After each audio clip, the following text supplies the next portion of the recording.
جی ناظرین، پروگرام کو مزید آگے بڑھائیں گے اور اس وقت جو ہے وہ ہمارے ساتھ پاکستان سے ٹیلی فون لائن پہ خطیب اور مقرر اور کسی تعارف کے محتاج نہیں قبلہ مولانا جناب عمران نقوی صاحب ٹیلی فون لائن پر موجود ہیں۔ ہماری خوش قسمتی ہے کہ وہ آج ہمارے ساتھ ہیں۔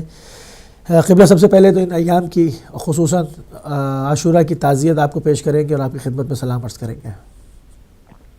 جی وعلیکم السلام ورحمۃ اللہ وبرکاتہ، اور آپ کے توسل سے تمام سامعین کی خدمت میں، ناظرین کی خدمت میں اپنی طرف سے عاشورہ کی تعزیت پیش کرتا ہوں، بالخصوص امام زمانہ جل اللہ تعالیٰ عنہ کی خدمت میں تمام مومنین اور مسلمات کی طرف سے سامعین کی تعزیت پیش کرتا ہوں۔ قبلہ، جیسا کہ بعد عاشورہ امام کی شہادت کے بعد جو مصائب آل محمد کے اوپر آئے، جیسے کہ خیام کو آگ لگائی گئی اور اس کے بعد چادریں چھیننے کا مرحلہ تھا، بڑا سخت یہ تمام چیزیں تھیں، تو کیونکہ ہم عاشورہ ہو چکی ہے، آج 12 محرم ہے، تو میں چاہوں گا کہ وہ جو مراحل تھے جس سے گزرے آل محمد، ان کے جو، کیونکہ ہمارا بڑا مختصر اور کم ٹائم ہوتا ہے، تو میں چاہوں گا اس کے اندر مختصر اور جامع ہوتے ہوئے معلومات جو ہے وہ ہماری آنے والی نسلوں کے لیے، ہمارے نوجوانوں کے لیے آپ اگر پیش کر سکیں کہ وہ کیا کیا مراحل تھے، کس کس درد کی، کن کن کیفیات سے جو ہے وہ محمد و آل محمد کو گزارا گیا، تو میں آپ کو جو ہے وہ آپ سے التماس کروں گا کہ ان مراحل پہ ذرا سی روشنی ڈالیں۔ بسم اللہ الرحمن الرحیم، شروع اللہ کے نام سے جو بڑا مہربان اور نہایت رحیم کرنے والا ہے، درود و سلام محمد اور آل محمد پر۔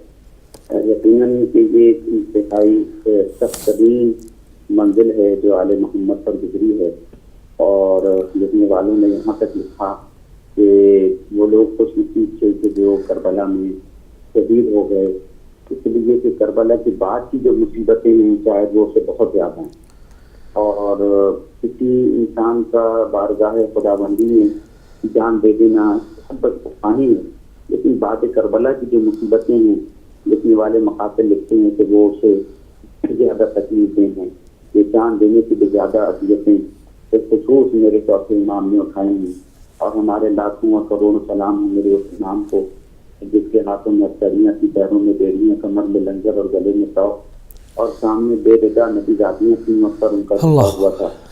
لیکن یہ کہ جو مقصد تھا اس مقصد کو انہیں قائم رکھنا تھا، اور جس مقصد کے تحت یہ قربانی دی گئی تھی، دیکھیے ایک مقصد کا مرحلہ کربلا میں 10ویں محرم کو مکمل ہوا، اور ایک مرحلہ 11ویں محرم کو شروع ہوا ہے کہ اب اس قربانی کے مقاصد کو ہم کیا جانا ہے کہ جس کے تحت امام حسین علیہ السلام نے قربانی پیش کی۔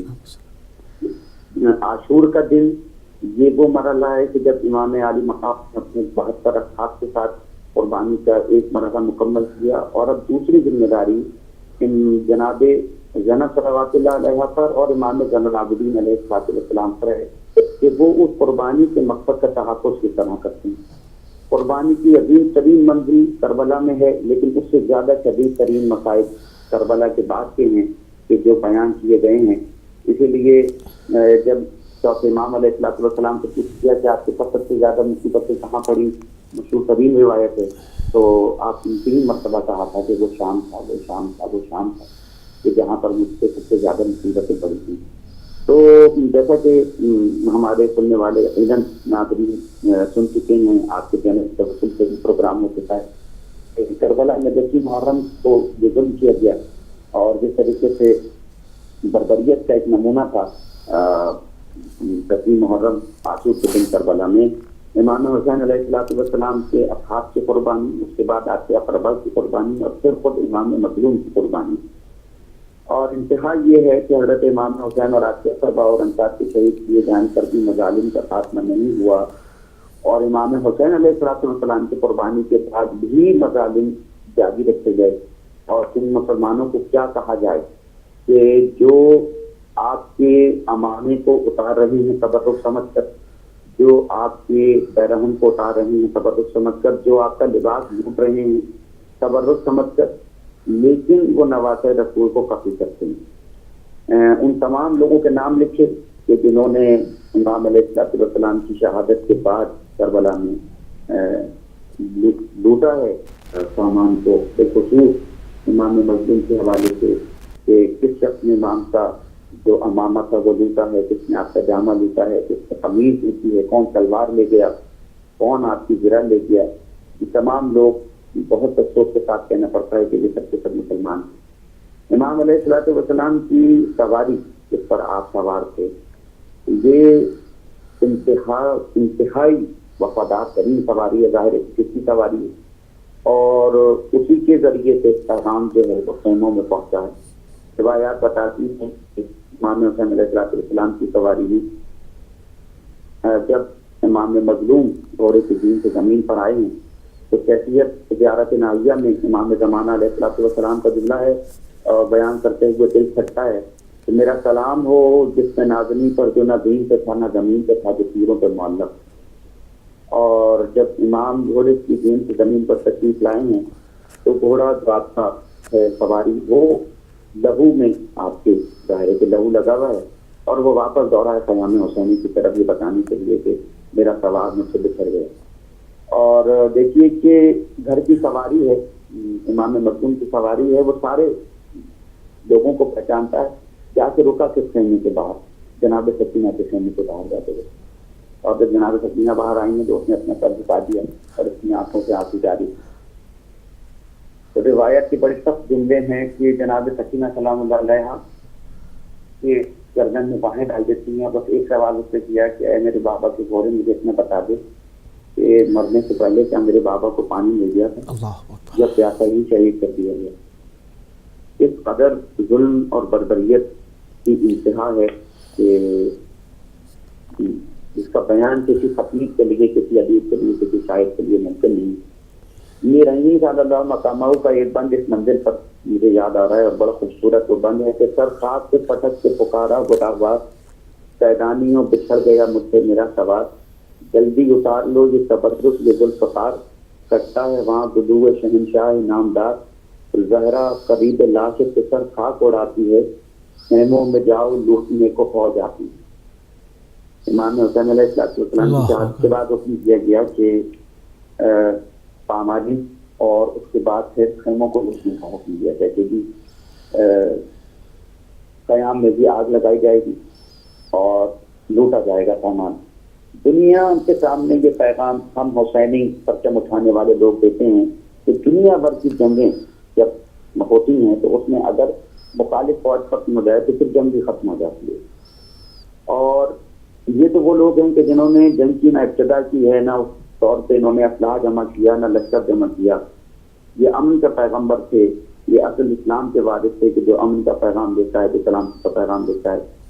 یہ کون سے جنگ کے اصول تھے کہ جب مخالف فوج ختم ہو گئی، جب جنگ تمام ہو گئی، جب گردنیں کاٹ دی گئی، جب اس سے آپ نے 12 وار کر کے امام حسین علیہ السلام کی سر تن سے جدا کر دیا، اس کے بعد آپ یہ حکم دے رہے ہیں کہ ہم خیموں کو آگ لگائیں گے، اور وہ خیمے کے جس میں آپ جانتے ہیں کہ نبی دادیاں موجود ہیں۔ تمام لکھنے والوں نے لکھا ہے، اس میں کوئی بات اختلافی میں آپ کے سامنے نہیں پیش کر رہا ہوں، میرے سامنے کتابیں کھلی ہوئی ہیں، حوالے موجود ہیں کہ یزیدی فوج نے قیام اہل بیت نبوی پر چھاپا مارا اور ان میں تمام اسباب اور سامان جو تھا اس کو لوٹ لیا گیا۔ یہ روایات کبھی نے بھی لکھی ہیں اور تمام لکھنے والوں نے ان روایات کو لکھا ہے، حتیٰ کہ جو بیویاں وہاں موجود تھیں ان کے پروں سے چادریں بھی چھین لی گئی اور خیموں کو آگ لگا دی۔ یہاں پر ایک روایت آتی ہے کہ جب خیموں کو آگ لگائی گئی تو جناب زینب امام سجاد علیہ السلام کے خیمے میں جاتی ہیں اور پوچھتی ہیں کہ دیکھیں تم امام وقت ہو، تم بتاؤ کہ کیا حکم ہے کہ ہم خیموں میں جل کے مر جائیں یا ہم خیموں سے باہر کریں۔ دیکھیے کہ اس وقت میں بھی بی بی نے شریعت کا خیال رکھا ہے اور اس بات کا خیال رکھا ہے کہ شرع ہمیں کیا حکم دیتی ہے۔ جو امام وقت ہے وہ خود عالمہ غیر معلمہ ہیں، اس بی بی کا یہ مقام ہے کہ امام مظلوم کہتے ہیں کہ تم مجھے نماز شب کی دعاؤں میں یاد رکھیں، لیکن انہوں نے اس وقت بھی یہ سبق دے دیا کہ جو امام وقت ہے اس کے ہی حکم کی پیروی کی جائے گی، اور اگر وہ یہ کہہ دے کہ آپ خیمے کے اندر جل کے مر جائیں تو ہم پیچھے ہٹنے والے نہیں، ہم خیمے کے اندر چل جائیں۔ امام مظلوم فرماتے ہیں کہ آپ جان بچائیے، کتنا مشکل ترین وقت تھا چوتھے امام کے لیے، بتاتے ہوئے میرا دل پھٹتا ہے کہ چوتھے امام علیہ السلام نے منصب امامت سنبھالنے کے بعد بحیثیت امام جو پہلا حکم دیا ہے وہ اتنا سخت ترین حکم ہے، اور وہ یہ ہے کہ نبی زادیاں بے پردہ، بے بخنا، بے چادر چہروں سے باہر کریں۔ کس دل سے میرے چوتھے امام نے یہ حکم دیا ہوگا یہ وہ جانتے ہیں یا ان کا خدا جانتا ہے۔ روایت بیان کرتی ہے کہ خیموں کو آگ لگائی گئی اور عمر سعد نے اپنی فوج کو آواز دی کہ کون کون ایسے لوگ ہیں کہ جو لاش حسین کو کوڑوں سے پامال کریں گے۔ یہ سب تمام واقعات اسی دن کا واقعہ ہے، یعنی عاشور کے دن کا واقعہ ہے۔ 10 لوگ تھے کہ جنہوں نے امام حسین علیہ السلام کی لاش کو پامال کیا، اور کربلا میں جو 2 ہی لاشیں ہیں کہ جو پامال ہوئے ہیں، ایک جناب قاسم کا لاش اور ایک امام حسین علیہ السلام کا لاش جو پامال کیا گیا۔ بہرحال یہ بات حقیقت ہے کہ ام فروا کے لال کا لاشا تو فاطمہ زہرا کا لال اٹھا لایا، لیکن فاطمہ زہرا کے لال کے لاشے کو اٹھانے والا کوئی نہیں۔ 11ویں محرم کا سورج شام غریبہ گزر گئی اور آسمان نے یہ عجیب منظر دیکھا کہ علی کی بیٹیاں بے ردا ہیں، بے محرم ہیں، بے چادر ہیں۔ آسمان نے یہ منظر کبھی نہیں دیکھا کہ خیمے جل چکے ہیں، لاشیں بکھرے ہوئے ہیں اور فاطمہ زہرا کی بیٹیاں بیٹھی ہیں۔ بس ہر طرف رونے کی آوازیں ہیں، چیخوں کی آوازیں، اور لگتا ہے کہ جیسے کوئی ماں ہے کہ جو رو رہی ہے۔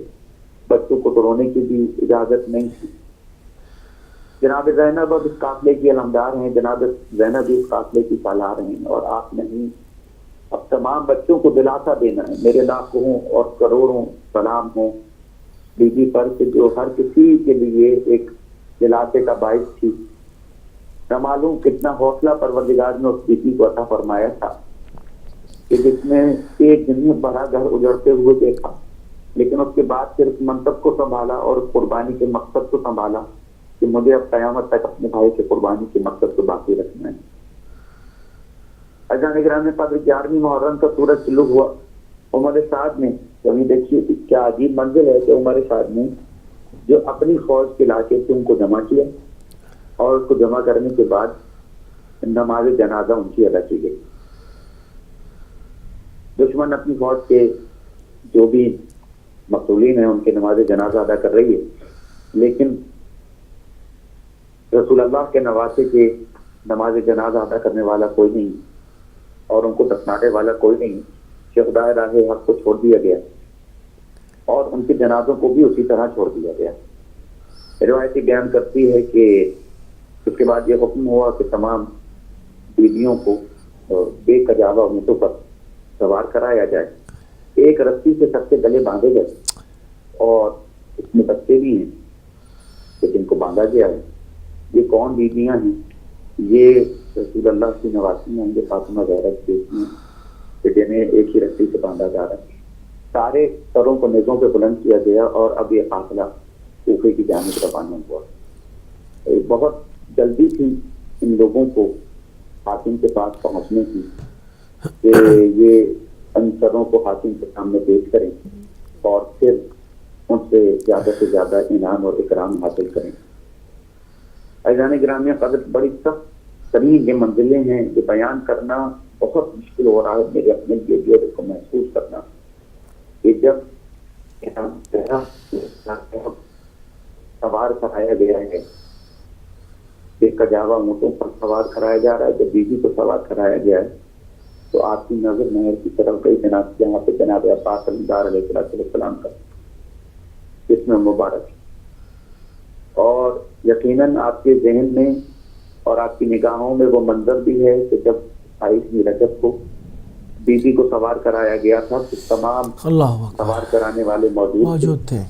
ایک طرف علی اکبر تھے، ایک طرف محمد تھے، بے شک تمام گھرانہ تھا، لیکن خود امام حسین علیہ السلام نے آ کے سوار کرایا تھا، یہ بیوی کا مقام ہے۔ لیکن آج اس طریقے سے سوار کرایا جا رہا ہے کہ سر سے ردا نہیں ہے اور ہاتھ سے پشت بندے ہوئے، ہاتھ سے پشت بندے ہوئے، اور جناب زینب کو سوار کرایا جا رہا ہے اور تمام بیویوں کو اس طرح سوار کرایا گیا۔ قافلہ بہت تیزی سے آگے بڑھا، اس ترتیب سے کہ آگے ڈھول بجاتے ہوئے سپاہی تھے جو یہ بتاتے جاتے تھے کہ یہ کون لوگ ہیں، پیچھے میزوں پہ سر تھے جو بلند تھے کہ یہ سر کس کے ہیں، اور اس کے پیچھے یہ قیدی ہیں کہ جن کو لے جایا جا رہا ہے، کس طریقے سے ان لاشوں کے قریب سے گزارا ہے. اور جب چوتھے امام علیہ السلام نے دیکھی ہے وہ منظر کہ امام حسین علیہ السلام کا جسم مبارک بے گور و کفن ہے، تو آپ کی کیفیت ایسی ہو گئی، صرف بھی اب منظر ڈالا اور کہا کہ تم امام وقت ہو، میرے لال تم خود کو سنبھالو کہ یہ قربانی اللہ کی راہ میں بہت عظیم قربانی ہے. اللہ نے ہماری قربانی کو قبول کیا. میرے لاکھوں سلام اور بیوی پر اور میرے چوتھے امام پر کہ جو اس قربانی کے مقصد کو بچانے کے لیے خود اپنے آپ کو اس حد تک ضبط کیے ہوئے ہیں. بے سر کے لاشیں دیکھتے ہوئے جا رہے ہیں، یہ قافلہ دیکھتا ہوا جا رہا ہے. اس بہن کے دل پہ کیا گزری ہوگی، اس بیٹے کے دل پہ کیا گزری ہوگی جس نے یہ سب مناظر دیکھے ہوں گے. یہاں پہ یہ بتاتے چلوں کہ امام حسین علیہ السلام کا لاش جو بے گور و کفن تھا، اس کو قبیلہ بنی اسد کے لوگوں نے آ کے پھر بعد میں دفن کیا، جو غاغریہ ایک مقام کربلا کے نزدیک تھوڑی دور وہ وہاں رہا کرتے تھے، انہوں نے آ کے دفن کیا.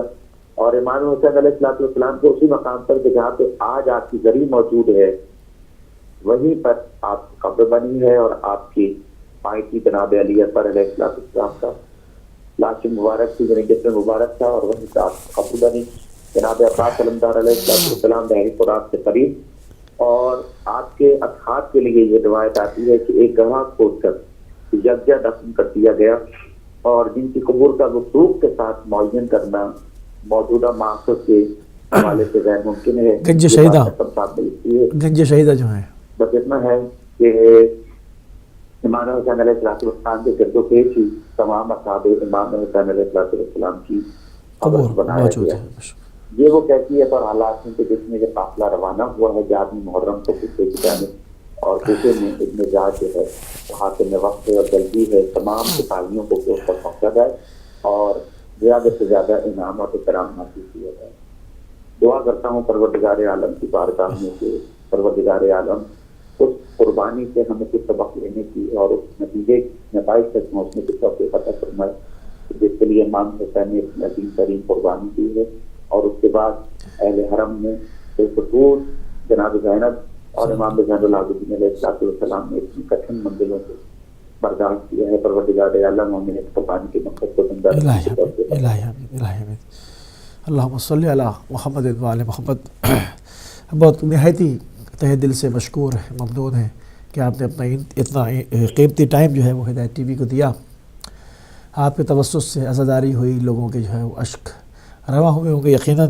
خدا اجر عظیم نے ان کو بھی جنہوں نے عزاداری کی اور آپ کو بھی کہ آپ نے جو ہے وہ اتنا پورے دل کے ساتھ پورے آپ کی توفیقات میں اضافہ فرمائے، آپ کی کوششوں کو قبول کرنے. جزاک اللہ جزاک اللہ. ناظرین آپ سن رہے تھے پاکستان کے شہر کراچی سے جناب علامہ عمران نقوی صاحب کو. انہوں نے ان کیفیات کے اوپر گفتگو کی جو کہ عاشوراء کے منظر کے بعد، شہادت امام کے بعد جو ہے وہ بیویوں کے ساتھ پیش آئے، کس طرح سے آپ کو بے کجاوا اونٹوں کے اوپر رسن بستہ جو ہے وہ وہاں سے جانے کا حکم ہوا، بچوں کی کیا کیفیت تھی، کیا پیاس تھی، کیا طلب تھی. تمام چیزوں کے اوپر مزید ابھی بات ہوگی. ہم لائیو کالز بھی کھولیں گے، آپ کو بھی شامل کریں گے، آپ کا بھی پرسہ لیں گے، آپ کو بھی پرسہ دیں گے. یہ سلسلہ تو بھی چلتا رہے گا سسٹر کہ بعد عاشوراء مطلب تمام، جیسے کہ قبلہ نے کہا کہ جب جنگ ہوتی ہے اور جب فوجیں ایک طرف سے ختم ہو جاتی ہیں تو جنگ تمام ہو جاتی ہے، مگر یہ کربلا کی جنگ وہ عجیب جنگ تھی جو کہ بعد قتل امام حسین السلام بھی ختم نہیں ہوئی، بلکہ اس کے اندر ایک اور شدت آئی اور ایک نیا دور، ایک نیا باب کھل گیا کہ انہوں نے اہل حرم کو قید کیا، رسول زادیوں کو جو ہے وہ ان کی چادریں چھینی اور ان کو بے کجاوا اونٹوں پہ سوار کر کے گلی بگلی کشاں بکشاں پھراتے ہوئے شام کی طرف اب لے کے چلے ہیں. یہ وہ تاریخیں ہیں، ظاہری بات ہے جو دن آتے رہیں گے ہم تمام چیزوں کو اپنے ناظرین کو جو ہے وہ اپڈیٹ کرتے رہیں گے، اپنے بچوں کو تمام چیزیں بتاتے رہیں گے. کہ پچھلے جو مطلب اب نہیں اب تو کچھ سالوں سے بہت زیادہ ریسرچ اور بہت زیادہ اور معلومات جو ہیں اس واقعے کے بعد بھی جو ہیں ہمارے علماء کرام اور اسکالرز جو ہیں وہ بیان کرنے لگے ہیں، لیکن شاید بچپن میں کم عقلی کی وجہ سے شاید یاد نہیں، یا بھی یہ ایک اتنا زیادہ فوکس نہیں کیا جاتا تھا. اصل میں دیکھیں لیکن اب اصل محسوس ہوتا ہے کہ کربلا ختم نہیں ہوا تھا. کربلا کبھی ختم نہیں ہے اور ہر دور میں اپنی آبتاب کے ساتھ زندہ رہا. چونکہ یہ دور جو آپ فرق بیان کرنا چاہ رہی ہیں جہاں تک میں سمجھا ہوں وہ یقیناً یہ دور جو ہے وہ میڈیا کا دور ہے, اور اس میں جب ہم ٹیلی ویژن کے سامنے بیٹھتے ہیں تو اس کے اندر ہمارے سامنے چوائس بہت ہوتی ہے. مطلب ہر 1 گھنٹے کے بعد ایک نئے ذاکر کی, ایک نئے ظاہری بات ایک مفکر کی اس کی ایک تقریر آپ سنتے ہیں, کربلا کو مختلف زاویوں سے اور دیکھتے ہیں. ورنہ ہوتا یہ تھا کہ انسان ایک دن میں 1 یا 2 3 مجالس, عموماً 3 4 مجلسیں کر پاتا تھا, پھر ماتم داری اور یہ تمام سلسلے ہوا کرتے تھے. مگر اب یہ کہ ہمیں بڑی آسانی یہ ہو گئی ہے کہ ہم ہدایت ٹی وی کھول کے بیٹھتے ہیں اور سامنے ایک کے بعد ایک پے در پے مجالس کا سلسلہ شروع ہو جاتا ہے. تو لگتا یہ ہے کہ مطلب کہ شاید اس دور میں زیادہ ہو رہا ہے, نہیں ہر دور میں حسینیت کو واقعات جو ہیں آسانی سے میسر ہیں سننے کے لیے, ہمیں سننے کے لیے ہمارے پاس چوائس زیادہ ہو گئی. ورنہ ہمارے علماء جو ہمارے اس سے پہلے بزرگ گزرے ہیں وہ یقیناً آج کے بزرگ علماء کے استاد ہیں وہ, اور اس سے پہلے والے ان کے استاد ہیں. تو یقیناً کبھی بھی شاگرد استاد کو تو بیٹ نہیں کر سکتا. تو وہ جو ان کی ریسرچ ورک ہے, جو ان کی محنت ہے, اس کا سلسلہ وہ ثمرات ہیں جو آج ہم دیکھ رہے ہیں. تو امام حسین السلام کا عزا اور حسینیت کو جو عروج ہے وہ کسی بھی دور میں کم نہیں ہوا ہے, عروج ملتا ہی چلا گیا ہے, زوال نہیں آیا اس کو. ظلم طرح طرح کے ہوئے ہیں اور اس سے حسینیت عبور کر گئی ہے. حسینیت اس کو عبور کیا ہے. جیسے پہلے زمانے میں اگر اس طرح کا اسلحہ نہیں تھا تو چاقو چھری تھی, اس زمانے میں وہ زخم لگائے جاتے تھے, گھر جلائے جاتے تھے, پھر فائرنگ ہوتی تھی, پھر اس کے بعد اب بم دھماکوں تک سلسلہ آ گیا. ہم نے ہر چیز کو عبور فیس کیا اور اس کو عبور کیا. پہلے کالر میرے خیال میں شامل ہو چکے ہیں, تو ہم اپنے پروگرام کے پہلے کالر کو شامل کریں گے.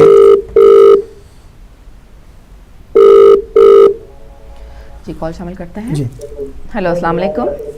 جی وعلیکم السلام باجی, میں صبا بات کر رہی ہوں پاکستان سے. جی صبا کیسی ہیں اور آپ کو پرسہ پیش کرتے ہیں. جی میں ٹھیک ہوں. میں آپ بھائی اور بہن کو بھی مولا حسین کی تعزیت پیش کرتی ہوں, شہادت کی. آپ کو بھی تعزیت پیش کرتے ہیں. جی آپ کے الحمدللہ شب عاشور کا دن بہت خیریت سے گزرے. جی آپ کے وہاں پہ تمام جو پہلا عشرہ تھا وہ خیریت سے گزر گیا صبا آپ کے شہر میں؟ جی الحمدللہ خیر سے گزرا. ہم پاکستان کے گاؤں میں رہتے سندھ کے میں, لیکن بہت اچھی طرح سے عزاداری ہوئی. چلیں تو بہت اللہ کا کرم ہے. مجلس اذان بھی بہت ہوئی تھی, ابھی بھی انشاءاللہ سلسلہ جاری ہے. جی بالکل. اور ٹیلی ویژن کو بھی بہت دیکھا, بہت اچھے سارے پروگرام چلے. جزاک اللہ. جی تو صبا ابھی کچھ اطلاعات مل رہی ہیں زلزلے کی, تو کیا آپ کے شہر میں بھی کچھ زلزلے کے جھٹکے محسوس ہوئے ہیں؟ جی نہیں ہم سندھ میں, وہ تو وہاں ہے سوا فیصل آباد, وہ سرگودا وہاں پر. اچھا چلیں ٹھیک ہے. اللہ تعالیٰ آپ سب کو, تمام مومن اور مومنات کو اپنے حفظ و امان میں رکھے, اور اسی طرح جو ہے وہ عزاداری حسین منانے کی توفیق ہمیں ہر سال عطا فرماتا رہے. جی صبا اور کچھ کہنا چاہیں گی آپ؟ نہیں بس میرا پرسہ دینا چاہتی ہوں امام زمانے کی خدمت میں, آپ کی خدمت میں, علی بھائی کی خدمت میں. بہت قبول. ہماری طرف سے بھی پرسہ قبول کیجیے. جی بس دعا ہے کہ ہدایت ٹیلی ویژن اسی طرح قائم رہے اور مولا کی پروگرام پیش کرے. بہت شکریہ صبا آپ کا. بہت اچھا لگتا ہے جب ہمارے دوسرے مومنین اور مومن بہن. اصل میں تشیع ایک جسم ہے, تشیع ایک جسم ہے پوری دنیا میں. اب آپ چونکہ میڈیا آپ نے سے کہا نا, پھر میڈیا کے آنے سے اب یہ چیز اور واضح ہو گئی کہ تشیع ایک جسم کہا گیا. وہ جسم ہے کہ ہم دیکھتے ہیں کہ اس میں لینگویجز کے فرق عبور کر کے جہاں کہیں بھی ہاں ایک ہے, مطلب کہ کہیں پر بھی کوئی چیز پیش آتی ہے, کہیں بھی کوئی فتوحات ہوتی ہیں یا کہیں کچھ مصائب کا سامنا ہوتا ہے, تو پورے جسم کو اس کی جو ہے وہ اذیت اٹھانی پڑتی ہے. وہ تمام لوگ آپ دیکھیں کہ ہر طرف طلب جاتے ہیں. چاہے عراق میں اگر کوئی اتنا سا واقعہ ہو تو ہمارے یہاں فوراً رپورٹ کیا جائے گا, اور فوراً لوگوں کے ہاتھ بلند ہوں گے, فوراً ان زخمیوں کے لیے دعا کریں گے, فوراً ان دنیا سے گزر جانے والوں کے لیے ان کے درجات میں وسعت کے لیے دعا کریں گے. اس سے پتہ چلتا ہے کہ یہ زبانوں کا فرق تو علاقوں میں مقیم ہونے کی وجہ سے آ گیا, مگر اس مکتب کے اندر کوئی فرق نہیں ہے. یہ پورا ایک جسم ہے تشیع الحمدللہ آج بھی. اور اس حماسے کو جو کریٹ کیا ہے وہ امام حسین السلام کی شخصیت ہے. تو آپ سوچیں جو چیز امام حسین السلام کے توسط سے بنی ہو اس میں کیا عیب ہو سکتا ہے بھلا. تو یہ وہ چیزیں ہیں جس کو ہم نے بہت گہرائی سے دیکھنا ہوگا, اور یہ حقیقتیں ہیں, ان کو لے کے آگے بڑھنا ہوگا آپ نے. جی ایک اور کال شامل کر لیتے ہیں. ہیلو السلام علیکم. وعلیکم السلام بہن موسی بھائی، آپ کو بھی سلام ہو. جی تقی بھائی آپ کو پرسہ پیش میرے کرتے ہیں. امام کا پرسہ ہو آپ کو بھی، آپ کی ٹیم کو بھی اور سننے والے کو بھی. جی آپ کو پرسہ پیش کرتے ہیں. دن آیا گزر گیا، قیامت کا دن تھا، آیا گزر گیا. اور محرم کے دن تھے. ہر ایک شخص کے اندر جس کے دل میں حب امام حسین تھی، وہ اس کا ضمیر، اس کا ظرف، اس کا ایمان جو اس غم میں شامل تھا. لیکن دیکھنا یہ تھا کہ یہ جو پیغام آج سے 1400 سال پہلے جو یہ پیغام دیا گیا، موسی بھائی چیز دیکھنی ہوتی ہے کہ جب کوئی پیغام آتا ہے نا تو پیغام صرف پیغام نہیں ہوتا، اس کے پیچھے یا تو پوری تاریخ ہوتی ہے یا واقعہ ہوتا ہے یا دیکھنا ہوتا ہے کہ پیغام دینے والی شخصیت کون تھی. یہ تین چیزوں کو دیکھنا ہوتا ہے اس پیغام میں. ہم نے دیکھا ہے کہ کربلا کے پیغام میں ہمیں یہ تینوں چیزیں عروج پہ ملی ہیں. پیغام دینے والا وہ تھا جو مورے نبوت پہ سوار تھا. پیغام دینے والا وہ تھا کہ جس کو پاک رسول کہتے تھے یہ مجھ سے اور میں اس سے میں ہوں، یہ میرا خون ہے میں اس کا خون ہوں. پیغام دینے والی شخصیت وہ تھی. اور جو پیغام دیا گیا اس پیغام میں حق اور سچ کی بات تھی اور ظالم کے سامنے کھڑے ہونے کی بات تھی. ظلم انتہا کو تھا، قتل و غارت انتہا کو تھی. دین مٹتا نظر آ رہا تھا. قرآن بار بار یہ مطالبہ کر رہا تھا کہ مجھے ختم کیا جا رہا ہے. تو یہ پیغام دینے والے نے کہا کہ قرآن نہ گھبرا، تیری زیر کو اگر کوئی تکلیف پہنچی تو میں اکبر دے دوں گا، تیری زبر کو کوئی تکلیف پہنچی تو میں اصغر دے دوں گا، تیرے غلاف کو کوئی چیز پہنچی تو میں چادر دے دوں گا بہن کی، لیکن تجھے بچا جاؤں گا. تو جس نے یہ پیغام دیا اس نے یہ ثابت کر کے دکھایا کہ قرآن بھی بچایا، ہمارا ایمان بھی بچایا اور ہماری ماؤں بہنوں کے رشتوں کی پہچان بھی بچائی اور ہماری ماؤں بہنوں کے پردے بھی بچائے. یہ پیغام دینے والے کی وہ حیثیت اور شخصیت تھی کہ جس نے سب کچھ بچا لیا. اب جب یہ پیغام ہمارے تک پہنچا، اب ہم نے یہ دیکھا کہ اس پیغام کے پیچھے تو بہت زیادہ قربانیاں ہیں. 6 ماہ کے بچے سے لے کے تو 32 سال کے جوان تک کی قربانیاں ہیں. تو دیکھنا ہم نے یہ ہے کہ یہ جو قربانیاں جس مقصد کے لیے دی گئی تھی، کیا اس قربانیوں کو ہم نے 10 محرم تک محدود کر کے رکھنا ہے؟ کیا 10 دن ہی رکھنا ہے؟ کیا 40 دن رکھنا ہے؟ نہیں، یہ نہیں ہو سکتا.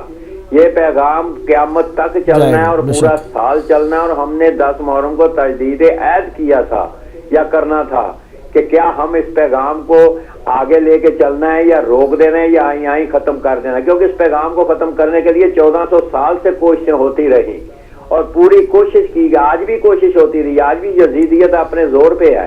یزیدیت پھن پھلائے بیٹھی ہے. اس کے پیچھے ڈالر، اس وقت یزید کے دولت تھی، اس وقت سعودی عرب اور اس قسم کے تکفیریوں کی دولت اور تیل کی دولت پیچھے استعمال ہو رہی ہے. لیکن نہیں، یہ پیغام وہ پیغام تھا جو اللہ کے بنائے وہ کا پیغام تھا، جو اللہ چاہتا تھا پیغام آگے لانا. وہ پیغام ہم آگے لے کے چلے ہیں جو اس کی اللہ بھی کی مرضی ہے، پاک رسول کی بھی مرضی ہے اور ہماری بھی مرضی یہی ہے کہ ہم اس پیغام کو آگے لے کے چلیں اس طریقے سے کہ ہمیشہ حسینیت کا نام بلند رہے گا، حسینیت کا نام بلند ہوگا اور حسینیت کے نام کو قیامت تک لے کے آگے چلیں گے اور یزیدیت کو ہمیشہ کے لیے دفن کرتے رہیں گے. جہاں بھی یزیدیت قدم بڑھائے گی وہاں ہی اس کے قدم کاٹ دیے جائیں گے. یہی ہمارا ایمان ہے، یہی ہمارا دین ہے، یہی ہمارا مقصد ہے اور یہی ہم چاہتے ہیں کہ جس نے حسینیت کو اپنانا ہے تو چہرے سے پردہ ہٹا کے اس طریقے سے سامنے آئے جیسے حر سامنے آیا تھا.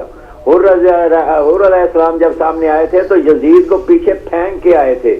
یزید کی ہر دی ہوئی نعمت کو پھینک کے آئے تھے اور یہ سوچ کے آئے تھے کہ اب ہم نے جب یہاں جانا ہے وہی ہماری آخرت ہے اور وہی ہمارا سب کچھ اور ہمارا وسیلہ ہے. تو جس وسیلے امام حسین کو ہم نے ڈھونڈا ہے نا، تو ہم نے اس وسیلے کو ساتھ لے کے قیامت تک اس طریقے سے چلنا ہے جیسے حر چلے تھے. اور انہوں نے اپنے آپ کو اب ایک رات پہلے وہ کس مقام پہ تھے اور ایک رات کے بعد بالکل ایسے بہت خوب بہت خوب ماشاءاللہ. یہی طریقہ ہم نے استعمال کرنا ہے، اس طریقے سے ہمیں آگے چلنا ہے. تھینک یو جی، مہربانی، جزاک اللہ ماشاءاللہ. بہت خوبصورت گفتگو کی. جی ناظرین جائیں گے ہم ایک چھوٹے سے بریک کی طرف. بریک کے بعد آپ کی خدمت میں دوبارہ حاضر ہوں گے اور آپ سے بات چیت کے سلسلے کو جاری رکھیں گے. لیتے ہیں ایک چھوٹا سا بریک.